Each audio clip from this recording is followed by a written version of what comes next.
Today, we are once again talking about the issues with Prizm Basketball and the whole missing autograph fiasco, because some commentary has come to light in the recent days that has left me shaking my head a little bit and maybe speaks to or indicates why we're seeing some of the issues that we're seeing in the sports card space, because people are sort of seeing things, ignoring it, and then giving really piss poor excuses for why it's happening. So I'll get to that in a sec. I'll then talk to a few other things because I've seen some QC issues come to light and be a bit more pervasive than previously thought. And then, also talk to a few updates from my last video. Now, if you haven't seen that video, please do check it out, because I speak to the fact that we have missing autographs in our Prizm boxes, right? Hobby boxes from 2023, 2024 Prizm Basketball have had autographs missing. And we talked about how, Panini are sort of leaning on the fact that they say on the side of their box that there's at least 2 autographs on average per box. And because some of these boxes have shown up with 1 or even 0 autographs, they're going to sort of rely on that to get away with it. And one of the big issues we spoke to in that video was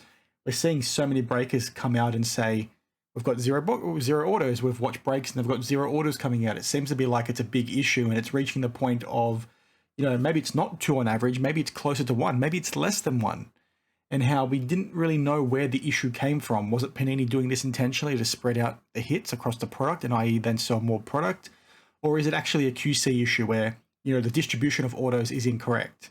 Now, to answer that part of the question, I've had a few people in that last video leave some comments and say, actually, I've seen some breakers hit 3 autographs in a box. I saw one breaker hit 4 autographs in a box. But the thing with that, we're not seeing it in the levels that you'd expect, right? Because we've got a handful of breakers coming out and having cases with, 50% of the autos missing, if not more.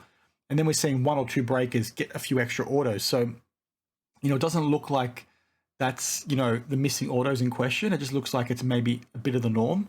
So there's still the question mark out there on, well, where are all these missing autos? And maybe that's the answer. We're waiting for more to come to light. But the way it stands right now, while some breakers are getting more autographs, it doesn't look like it's there to sort of compensate for the missing ones that we've already seen. And, obviously that's a big problem. But where I see another issue and another talking point is the response from certain breakers and certain individuals within this hobby. Because in my opinion, this is a huge issue, right? You've got Panini, selling these boxes for $900 USD each, or it's going for that much on the secondary market, I should say.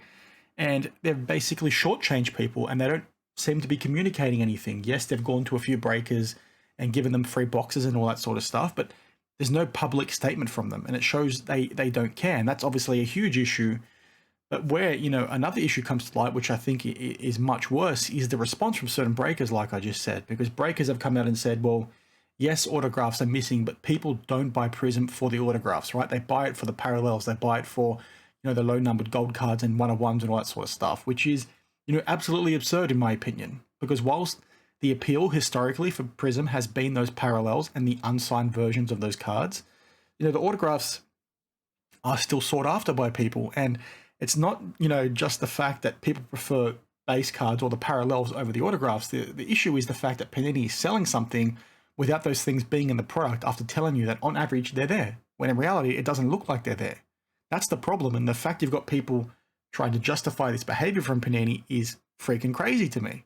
Like, that is the problem right there. And anytime you see a breaker talking like that, you should be pushing back on them, because they are exactly the reason why the hobby's gone down the path that it has, where it's become very breaker focused and it's become all about that quick flip. And if you bust up in a box and you don't get, your money back, it's a waste of time and all that kind of stuff. Ripping wax is fun. It's always been about fun. And obviously the way pricing has gone, it's priced us out, but it's these breakers that have, forced that to happen. And whilst, yes, people still have to buy into those things, it's sort of the culture that has now been created, has now been fostered by them. I just think it's insane that you've got people out there saying, don't worry about the missing autos, guys. We're still going to charge you the $900. Buy in because it's fun, because people only care about the parallels. It's like, no, that's not the issue. Like, fair enough, that might be true. But the fact that Panini is selling you something without following through on their product offering right there, they're selling you something without the thing being in there that they're telling you is in there on average, is unacceptable. You should be seeing a boycott from that perspective. But no, it's the same sort of people pushing back on this kind of stuff and saying, everything is okay. So I just wanted to share that with you guys in case you see some of these breakers talking like that, because you should be pushing back on them and you should be, holding them accountable. And then also, if you see any of them saying stuff like that, please share it with me. I'm happy to call them out on the channel. It's just absurd that I had a number of people, message me in the comments, and I'm also waiting on responses for the breakers specifically in question, saying they saw this kind of messaging, saying they saw this kind of commentary online in discussion groups and also Facebook groups and all that kind of stuff. It's insane. Yes, those parallels might be preferred over the autographs. That's not the problem. That's not okay to sort of diminish what is actually going wrong here. Panini are essentially ripping customers off, and it's completely unacceptable. You need to be pushing back. Collecting cards is fun. Stuff like this makes it not so much fun, right? And it's just a real shit show. You then also have the issues with all these QC and terrible cards coming out with scratches and bent corners and bubbles under them. I'll put some things on screen for you guys to reference. And whilst they appear to be a decent issue and people are talking about it, it's certainly not to the levels of pervasiveness that we're seeing when it comes to these missing autographs, right? It doesn't seem to be happening as often, but it's still happening at unacceptable levels, you know, in my opinion. In 2024, I just find it insane that we've got, you know, businesses within this industry, you know, making mistakes, but they're not talking about them. We've said consistently over the last 3 years of creating this channel that, you know, these mistakes, you know, are sort of okay to happen. Mistakes happen, right? You can sort of understand that happening, especially when you're dealing with the volumes that they're dealing with, but it's the response that is the most important thing. Be proactive. If you make a mistake, come out and say, well, this is how we stuffed up. This is what we're going to try and do. This is how we're going to make it right. Or this is what's going on. We're going to fix it, right? Come out and give some correspondence. But the fact they remain silent is exactly the reason why, you know, Topps and Fanatics embarrassed them the way that they did. Because Panini sort of had this hobby on a silver platter right there to make as much money as possible. And they dropped the ball completely and they got made fun of and embarrassed by the likes of Fanatics. And whilst, yes, Fanatics have their own issues, it's just one of those instances again where you've got these companies making mistakes and not talking about it. Like, give us some communication. This is so unacceptable in 2024. So I'm really keen to hear what you guys have to say. Let me know your thoughts down in the comments below, because these numbers just keep growing. I'm seeing more and more videos sent my way of these boxes missing autographs. And it's just one of those things where I think it's going to keep getting worse, right? The sooner we see the back of Panini, the better. But at the same time, we're still going to be seeing these mistakes from Topps, like we saw with those backdoored cards, like we saw with those duplicate cards.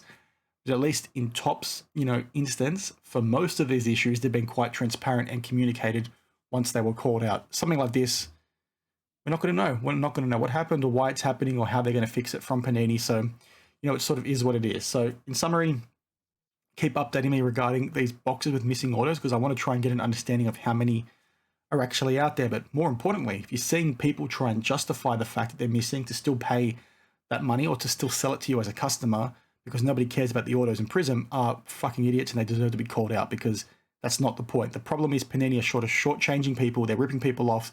It's unacceptable. You need to push back on idiots like that. So, you know, as always, thanks for watching, and I'll see you in the next one. Cheers.